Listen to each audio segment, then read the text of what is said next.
Nous allons apprendre dans cette vidéo formation à gérer l'alignement de vos données dans Excel 2010.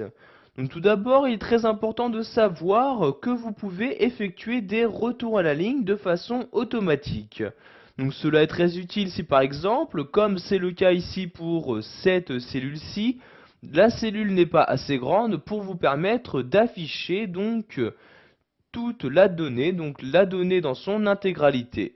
Donc si vous ne souhaitez pas ici agrandir la taille de cette colonne, nous allons donc activer le retour à la ligne automatique. Pour ce faire, je sélectionne donc cette cellule-ci, puis je clique ici sur le bouton, donc dans l'onglet Accueil, sur ce bouton-ci, donc vous voyez, renvoyer à la ligne automatiquement.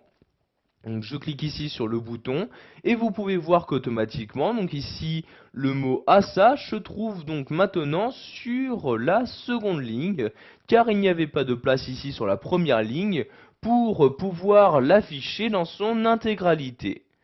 Maintenant, nous allons nous intéresser à l'alignement donc général de vos données à l'intérieur d'une cellule. Donc sachez que dans Excel, il est possible de gérer l'alignement horizontal, mais aussi l'alignement vertical de vos données. Donc par exemple ici, je vais prendre cette cellule-ci, donc je la sélectionne comme ceci. Pour centrer votre texte horizontalement, vous allez utiliser donc l'un de ces trois boutons.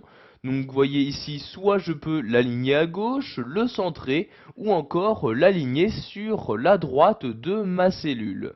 Donc ici, je vais par exemple choisir de le centrer dans ma cellule. Je clique donc ici sur le bouton centrer comme ceci.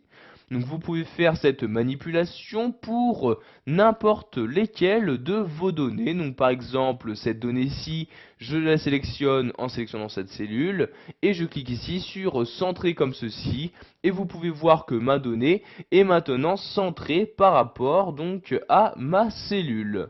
Donc comme je l'ai dit plus tôt, vous pouvez également centrer sur la verticalité.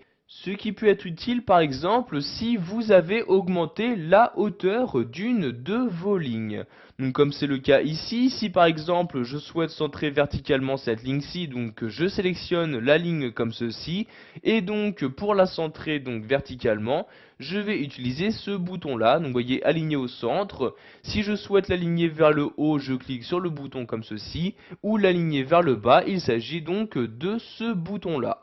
Donc ici je clique sur centrer comme ceci et comme vous pouvez le voir donc ces valeurs sont maintenant centrées verticalement. Pour les centrer sur l'horizontalité, je clique ici sur ce bouton là et voyez donc que celles-ci ont bien été centrées, donc que ce soit de façon verticale ou horizontale.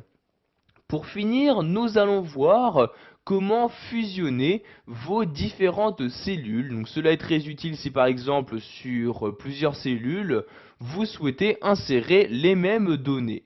Donc, comme c'est le cas ici, vous voyez sur chacune des lignes de mon tableau, il s'agit toujours du même pays, donc de la France, qui a été inséré. Je vais donc ici fusionner toutes ces cellules. Donc vous voyez, je sélectionne toutes les cellules comme ceci.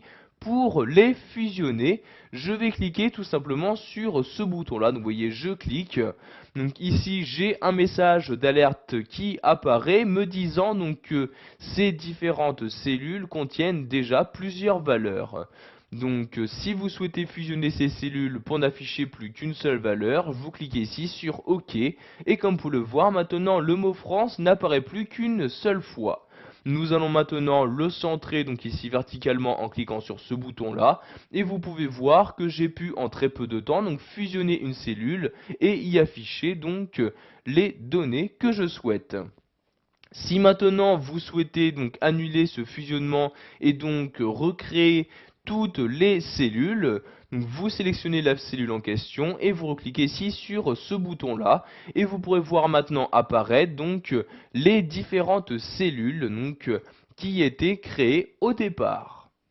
Voilà, vous savez maintenant comment gérer l'alignement de vos données dans Excel 2010. Vous savez par exemple effectuer des retours à la ligne automatique, modifier l'alignement de votre texte ou encore fusionner différentes cellules.